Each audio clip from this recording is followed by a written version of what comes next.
Hey folks, welcome back to Dan's Auto Diagnostics and Repair. Today we're working on a 2015 Chevy Express van. Customer complaint is he hears a knocking noise under the hood when it's running, so let's go see what we got.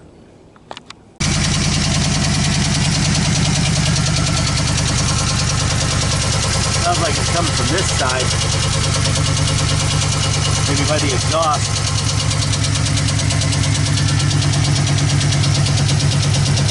We're going to have to go underneath or get in the doghouse and take a look.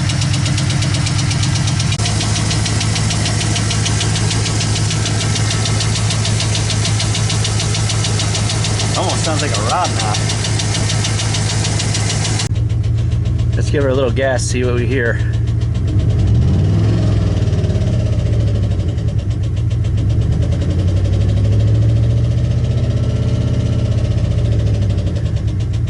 That don't sound like a rod knock. Sounds weird. Definitely sounds like a hard hit from under here.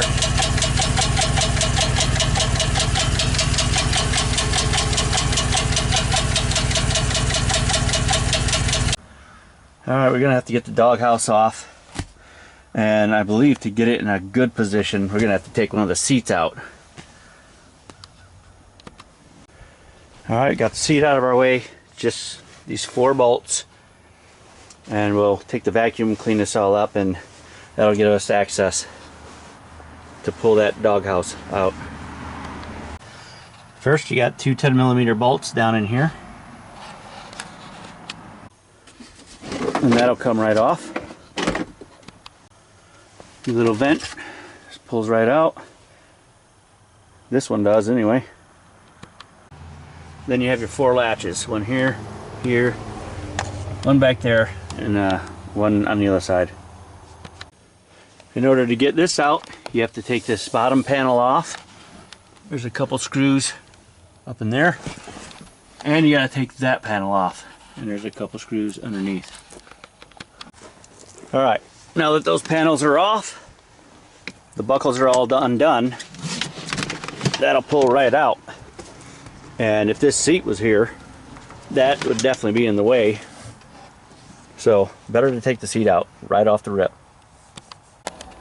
Now that we got a better look and better access to everything, let's fire it up and take a listen here.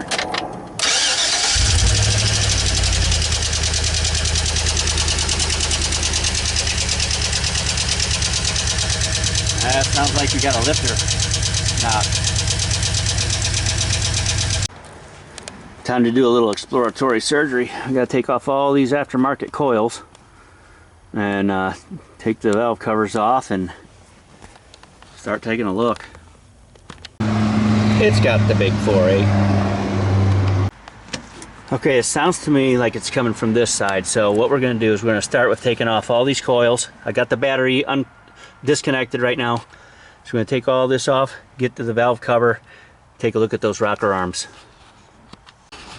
GM actually did something really cool here to get all these coils off. You just unplug that one and they're all on their own bracket. That's pretty nice.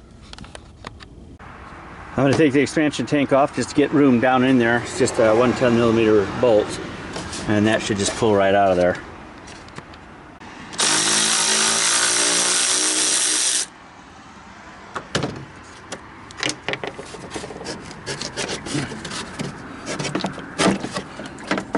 Now we can set that aside. With that set aside, we got better access to take off this hose here. And then there's another hose. Can't really see it, but it's coming off of the intake there.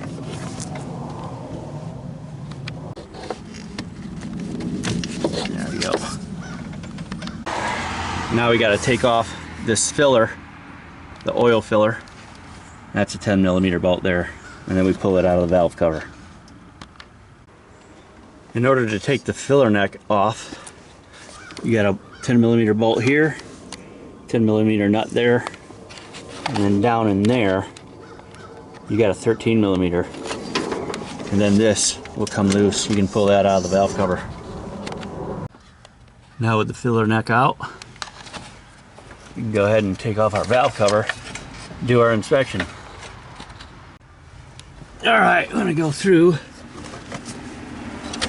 check all of our lifters, our rocker arms, make sure none of them are loose. Oh, look at that. That is definitely a problem. Those are good. I think we found a culprit here. We'll see.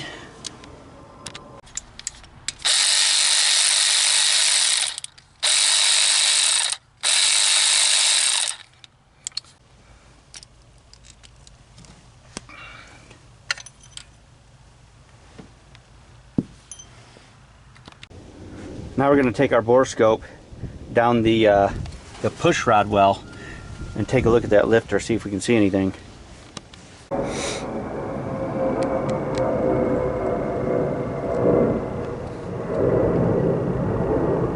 Oh, there it is. Nothing too definitive there. Well, it looks like we're either after a lifter or a camshaft on this one. We got to take off that intake and get down into the motor. Head needs to come off as well, but first I'm going to take off the intake and see if I can't inspect it and see before I take the head off. See if we can't get down to it and see what's going on. So now all this needs to come out: air box, tube, intake. Gonna be fun. Now I got all this junk out of the way: top radiator hose, fan shroud, alternator. Time to get that intake out of there.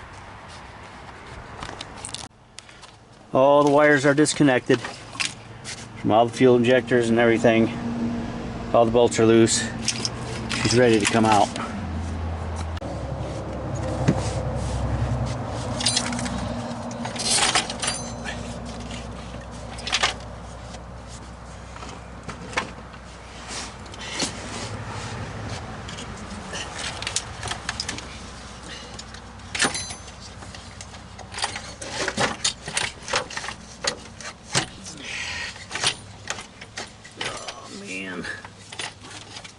Got some brackets in the way.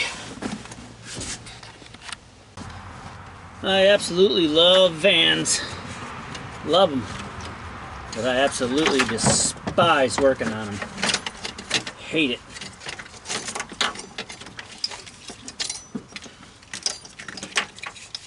I hate it.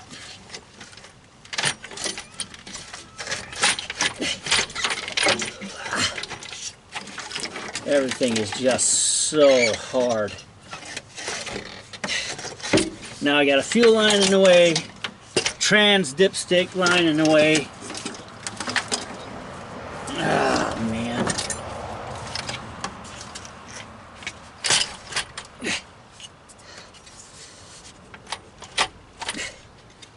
Might be able to sneak by the fuel line, but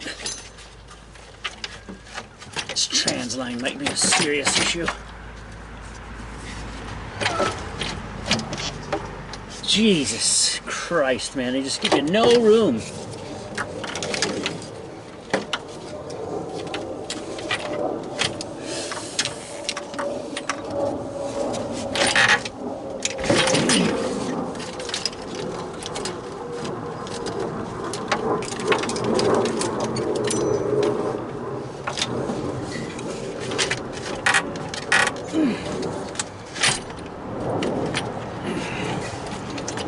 Yeah, I gotta move the trans line.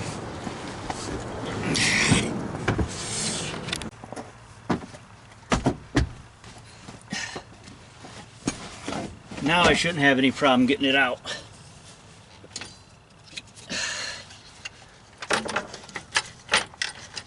Why would I say something like that, right? That was stupid.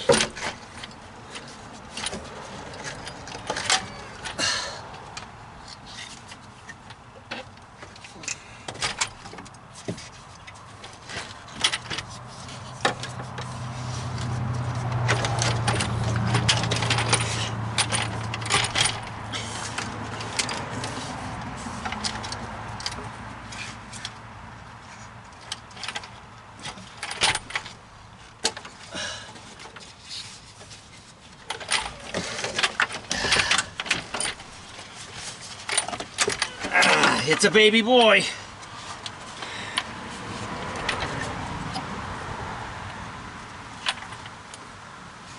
Oh, we got crap just waiting to fall in the intake. Oh no. Oh no.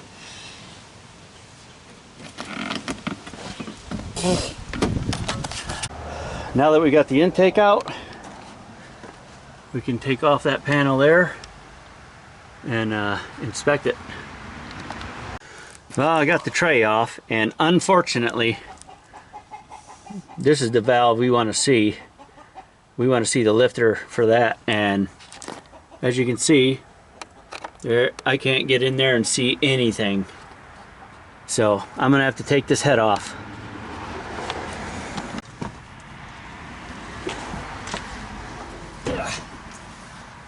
I think the head is finally ready to come out.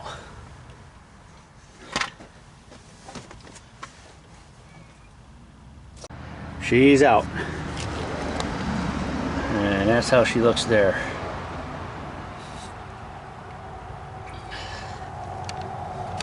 And that's how that looks down in there.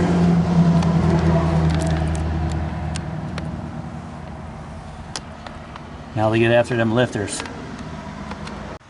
So I'm having trouble getting that one out, and that's the bad one that we suspect. You can see that there. Those are supposed to slide out real nice and easy, just like that. Try to get another one here.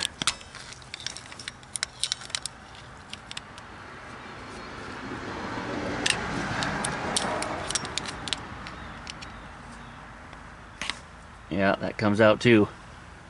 All of them are coming out real nice and easy, except for this one. That one is lodged in there. That's our problem child. I'm just working it in it out like that. And it is stuck. Oh man. I got me a little slide hammer with a little hook on it. And I'm just putting it down in there. I disassembled the lifter while it's in the bore. I took out all the springs and everything. I took it completely apart because there's a ridge down in there I wanted to get a hold of. So I'm going down in there.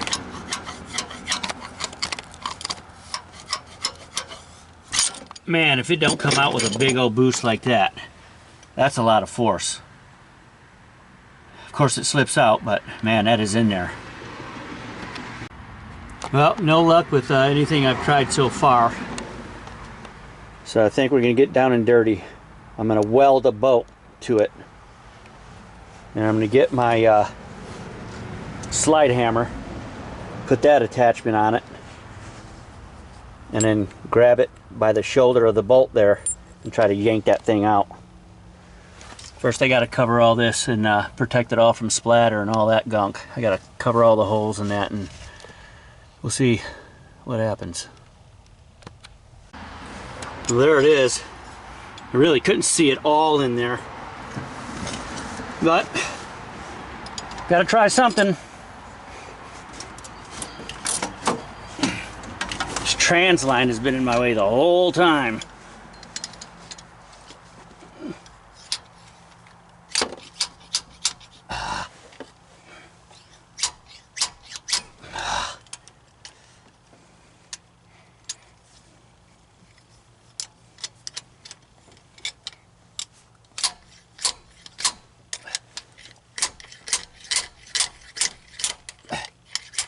She's coming.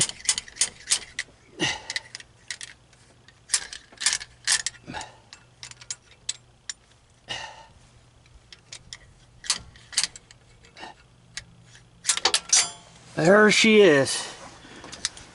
Now I gotta go get her. She fell under the van. Well, there she is. As you can see, lost the roller there. So that's what happened. You can see that weld. I couldn't see at all in there. It was too tight, but got the job done. Little comparison here for you. That's how it's supposed to look. That's the roller. You see the sides broke out.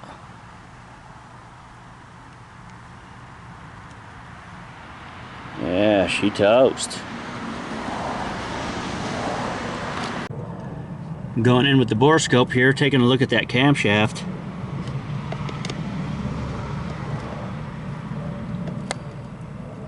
Yeah, she's scarred up. That's faux show. I'm gonna go ahead and spin that motor and find the cam lobe and see how that looks. The Zuno comes through again. I'm looking at this cam again through the borescope, and that's definitely some pitting. That's where all the carnage happened. You can tell. That is not good. Well, we have a special guest today at Dan's Auto Diagnostics and Repair. The owner of the 2015 Chevy Express. He wants to help out a little bit. He wanted to learn the trade here, so he's doing a little cleaning on his own head here. So, get to cleaning. He's going to shine them surfaces up, make them look brand new, and get them ready for the new gasket.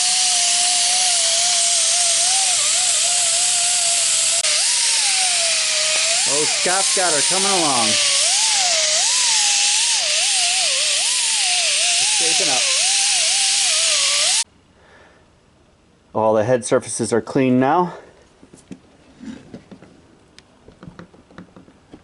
The intake side. And we got the exhaust side. And of course the valve cover. Now I have to check the head for flatness. And I got this 24-inch straight edge, and it's machined perfectly flat, because it's got to be flat in every direction, straight across and cross pattern. And the specification is 0.008 of an inch.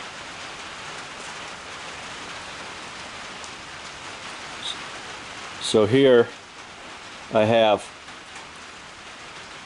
5.5. We'll just start with that.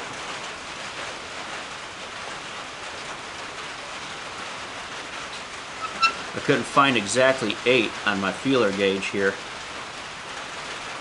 but I can't get even 5.5.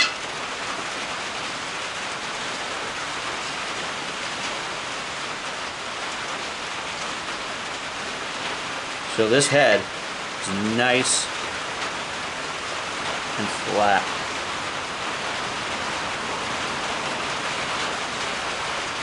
And of course it's raining again. Holy, almost lost her. That's never good.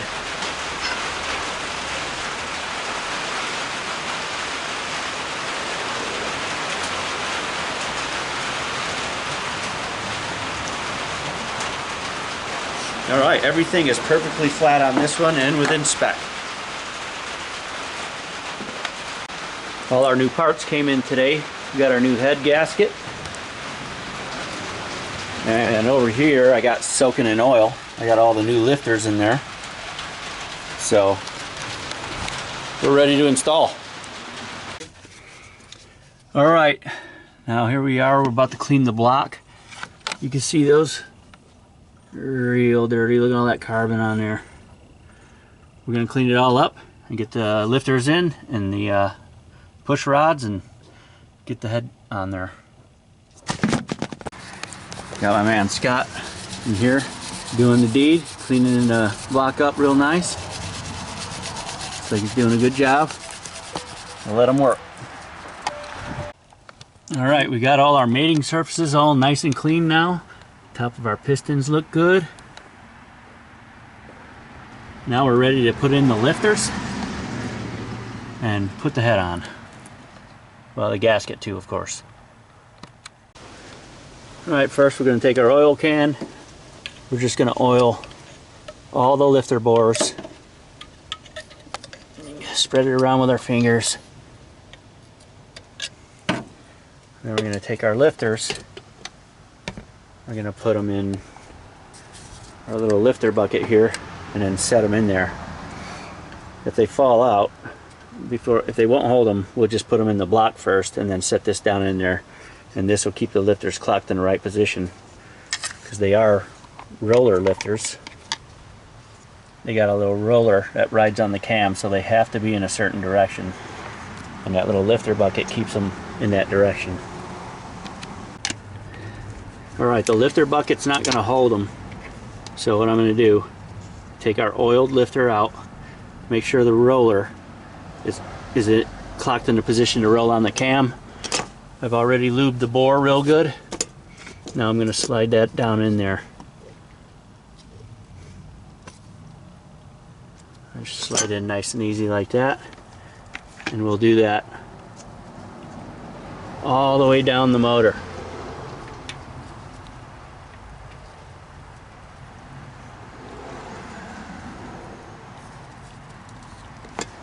Now this next lifter, which is the cylinder 6 exhaust lifter, this is the one that we had to weld a bolt to get it out. So hopefully we didn't damage this bore and this goes in nice. We'll see. Clock it correctly. Not going to force anything. Just want to get it to a point where it gets down in there nice.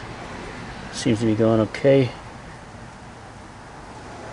Feels a little rough, so I'm going to stop right there and I'm going to take a good look at that bore and try to hone it out a little bit. Alright, all the lifters are in. If you got all the lifters in correctly, gotta push this one down a little bit. You got them all clocked correctly, this thing should slide right on. Just like that. Nice and flush. And what I do, take the oil can, just put oil all down in there.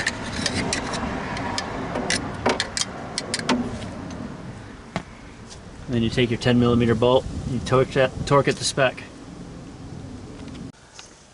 Alright, we got this one all reamed out now. You can see that lifter goes nice and easy now. I'm barely grabbing it. See how easy that is now? Basically just drops right in there. So that's where we want it. Of course we need to clock it correctly.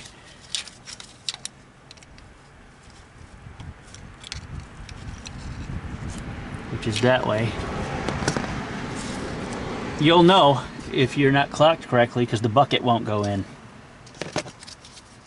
So, time for the bucket. I like to oil the insides of the buckets too a little bit, just so that goes on there nice. There you go. Set in perfect. Then we'll get our bolt, tighten it down, pour some oil in there. Now we're going to put on our head gasket, and you can see here it says front. There is a specific way this goes on, so you got to put it on right. Put it on the dowel pins, and that'll lay right there, and then you're ready to put your head in. No sealer required here. I did go around to the cylinders and just put some oil in there and just wipe the edges around just to oil it up a little bit. And when I put the push rods and everything, I'm going to put some oil in there. You just oil the heck out of it the whole way. Alright, now the head is properly seated on the dowel pins. Now you can install the new bolts. Whenever you do a head job like this, you want to replace the head bolts. So get all new bolts. And there is also a tightening sequence here. You want to make sure you tighten them in that sequence. and you'll want to do it in 2 passes here. It's also a good idea to chase the threads with a thread chaser if you have it, but definitely blow all the thread holes out. Alright, those are all torqued to spec. There's 3 sequences, 3 parts to the big bolts, and then only 1 on the little bolts, 22 foot-pounds. So that's in there now. Time for the push rods. There's the push rods. I've kept them all in order in this tray. I'm just going to go over them with some oil, sprinkle a little love on there, and then I'm just going to throw them in one by one all the way across, down in them holes, down to the lifters, and then put some more oil down the center. These push rods have holes in them all the way through for oiling, so I'm just going to push a little oil in there too. Now you put on the little rocker arm cradle deal. That just goes right up in there like that. And then that's where the rocker arms will rest. Alright, got all the rocker arms on there. They're just loose for now. And like I said, folks, oil everything. Just a bunch of oil everywhere. Get them all. Lubrication is important. Alright, now to tighten the rocker arms down. With the engine in the #1 firing position, tighten the following valve cover rocker arms. Gotta follow those instructions. Then you rotate it 360 degrees, 1 full turn of the crankshaft, and then you tighten these other ones. Alright, I got all the rocker arms torqued to spec now in the proper sequence. Now I'm just going to take a vacuum to all the intake ports and just get whatever junk might be in there out. Just do a little spring cleaning and put her back together. Hit the plugs with a little anti-sneeze. Now that all the mating surfaces are clean, time to put on the intake. Alright, intake is in. Now I'm going to put this exhaust manifold on. Customer brought his own exhaust manifold gaskets, so we'll put those on. That one's already on. Let's install it. We got everything back together. All the connections on, exhaust is on, coils, intake. I just changed the oil on it. I don't have the air ducts on. I just want to crank it, and I didn't put water in it yet. Just want to crank it and see what's up. Well, I got all the engine all together, and as I went to start it the first time, I guess I missed that, but now we got some serious issues. I went to start it and I heard some ticking again, some hard knocking. So I went back under here, check all my valves and everything, my rocker arms, push rods. Sounds like I'm getting absolutely zero compression. So I took this plug out to test the compression, zero compression. So now that I got all these off and I turn the engine over, look at this. None of them valves are moving. Only one that twitches a little is this one. That's it. None of the other valves are moving. It's almost like we got a broken camshaft. That's crazy. Well, I don't know how it's possible, but something let go on this engine. None of the valves are going up and down at all. And it must be a timing chain. Maybe the timing chain just snapped. I don't know how it's possible. Or the cam's broke. I don't know. But we got catastrophic failure here. Alright, I'm going in. Got the scan tool, obviously. Going into camshaft position data. Camshaft position, just check everything that says camshaft. Graph it. Try to crank it here.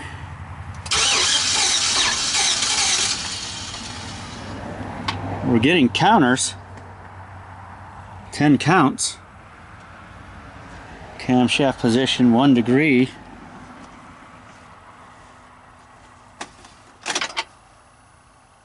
Turned it off and back on.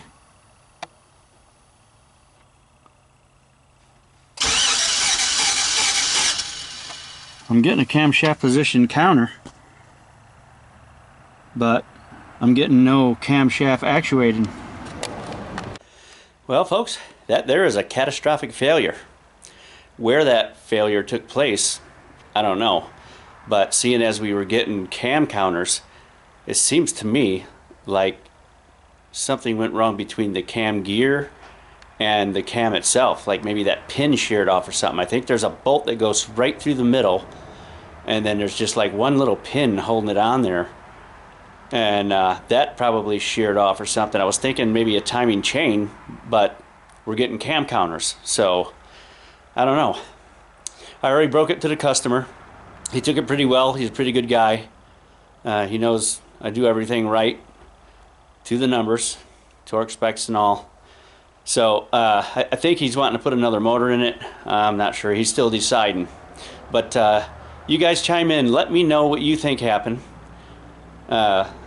Let me know if there's anything else I could have done besides check the other side. I probably should have checked the other side for more lifter problems. Just take the crank, you know, manually turn it little bit by bit and check those rocker arms, see if any rocker arms become loose. But that still wouldn't have caused the problem. It came in here running, so whatever problem existed, it was still running. So that wouldn't have been because of me. So let me know what you think happened. Let me know if there's anything that I could have did different. Let me know what you would have done different, and how you would break that to the customer. All right, that's gonna be it. I'll see you on the next one. You guys let me know. Oh, and one more thing before you guys comment.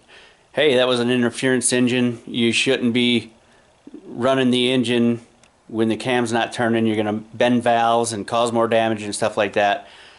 Yeah, I get it, but the damage was already done. And when I went for that second crank, I didn't hear any banging and clanging, nothing. It was just like there was no compression at all. I mean, if there was hard knocking and things going bad in there, I would have heard it. So whatever was done already. So there's that.